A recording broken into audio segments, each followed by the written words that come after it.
Hello students, another good topic of chemistry, resonance in molecule. Resonance बहुत अच्छा concept है। जैसे क्रिकेट की टीम है, उसमें अगर कोई प्लेयर खेलता है तो एक प्लेयर पे जीत नहीं होती, हम लोग सारे प्लेयर की जीत मानी जाती है। उसी तरह से एक कंपाउंड या एक मॉलिक्यूल पूरे स्ट्रक्चर को एक्सप्लेन नहीं कर पाता, पूरी तरह से उसको एक्यूरेटली से एक्सप्लेन नहीं कर पाता।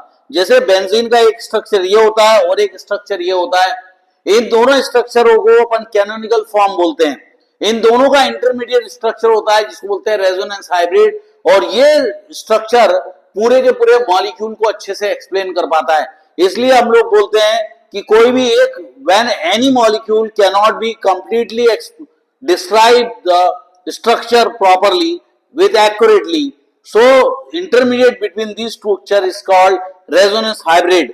ये जो कैनोनिकल फॉर्म्स होते हैं ये एक स्टैंडर्ड होता है जो यूनिवर्सली एक्सेप्टेड होता है और वो चीज कहलाती है कैनोनिकल फॉर्म। ये कैनोनिकल फॉर्म इन दोनों के एनर्जी से डिफरेंट होती है, इन दोनों की एनर्जी बिल्कुल सेम होती है और इसकी एनर्जी इनके एनर्जी से कम होती है। तो अगर इसकी एनर्जी ई डैश है और इसकी एनर्जी ई है तो हम बोल सकते हैं इसकी एनर्जी इससे थोड़ी सी ज्यादा होगी, और इन दोनों का जो डिफरेंस होता है उसको रेजोनेंस एनर्जी बोलते हैं। तो यहां पर देखो, when a molecule can be represented by more than one Lewis structure of similar energy, both having same energy and same atomic arrangement should be same, none of which is able to describe the molecule accurately or completely, then the actual structure is the resonance hybrid of the various Lewis structure which are called canonical form, and the structure in which explain completely about the molecule is called resonance hybrid, और उसको resonance hybrid बोलते हैं और इस phenomena को resonance बोला जाता है।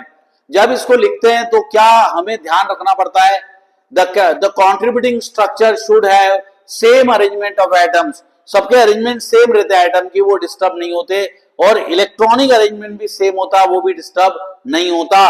और दूसरी बात, ऑक्टेट रूल को फॉलो करता है, ऑक्टेट रूल पूरा होता है। The contributing structure should have same number of paired and unpaired electron with similar energy। जो भी contributing structure होते हैं उनकी एनर्जी बिल्कुल सेम होती है। हम लोग एक और स्ट्रक्चर देखते हैं ओजोन का। यहाँ पर 4 इलेक्ट्रॉन होते हैं, वो एक इलेक्ट्रॉन उछल के यहाँ चले जाता है, इसका एक इलेक्ट्रॉन उछल के यहाँ चले जाता है, ये हो जाता है नेगेटिव। लेकिन ऑक्टेट पूरा होता है 1 2 3 4 5 6 7 8 1 2 3 4 5 6 7 8 1 2 3 4 5 6 7 8, और इस तरह से यहां पर डबल बॉन्ड आ गया। लेकिन ये इलेक्ट्रॉन जब उछल के इधर चले आएंगे तो ये इलेक्ट्रॉन वापस इधर आ जाते हैं और यहां डबल बॉन्ड बन जाता है, और इस तरह से माइनस यहां पे जाता है। इन दोनों का बीच का कॉन्ट्रीब्यूटिंग स्ट्रक्चर होता है, डॉटेड लाइन से दिखाते हैं। ये डीलोकलाइज्ड पाई इलेक्ट्रॉन रहते हैं, ये पाई इलेक्ट्रॉन ही इधर से उधर जाते हैं। पाई इलेक्ट्रॉन के डीलोकलाइजेशन के कारण ही रेजोनेंस होता है। Delocalisation of pi electron create resonance. अगर पाई इलेक्ट्रॉन नहीं रहेंगे तो रेजोनेंस नहीं हो सकता। अब ये यहां पर क्या देखते हैं हम लोग कि ये जो सिंगल बॉन्ड है इसकी बॉन्ड लेंथ होती है 1.48 पिकोमीटर और इसकी होती है 1.21 पिकोमीटर। लेकिन जब रेजोनेंस हाइब्रिड होता है उसकी 1.28 दोनों साइड होती है, और इसकी एनर्जी इन दोनों की एनर्जी से कम होती है। यही कहलाता है रेजोनेंस। जब कोई भी स्ट्रक्चर को समझाने के लिए समझाने के लिए दो या दो से अधिक स्ट्रक्चर बनाए जाते हैं जो कि एक दूसरे को पूरी तरह से नहीं समझा सकते, उसको अपन बोलते हैं कैनोनिकल फॉर्म, और उन दोनों के बीच का एक स्ट्रक्चर बनता है जिसको बोलते हैं हम लोग रेजोनेंस हाइब्रिड। उसकी एनर्जी बहुत कम रहती है, मॉलिक्यूल बहुत ज्यादा स्टेबल होता है और उसी स्टेट में हमेशा वो रहना चाहता है, और उसकी एनर्जी लो रहती है कैनोनिकल फॉर्म से, और जब डिफरेंस निकालते हैं तो वो कहलाता है रेजोनेंस एनर्जी। जितनी ज्यादा रेजोनेंस एनर्जी रिलीज होगी उतना ज्यादा वो मॉलिक्यूल स्टेबल होगा। तो रेजोनेंस का जो स्ट्रक्चर है ये हाइपोथेटिकल पूरा है, ये रियल सेंस में एग्जिस्ट नहीं करता।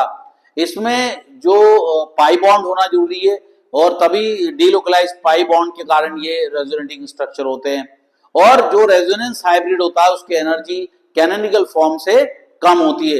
तो स्टूडेंट्स, अच्छे से पढ़ो, ध्यान दो, और अगर एक और आगे देखना है तो इसको मेरे को लिखो, एक और स्ट्रक्चर बनाऊंगा।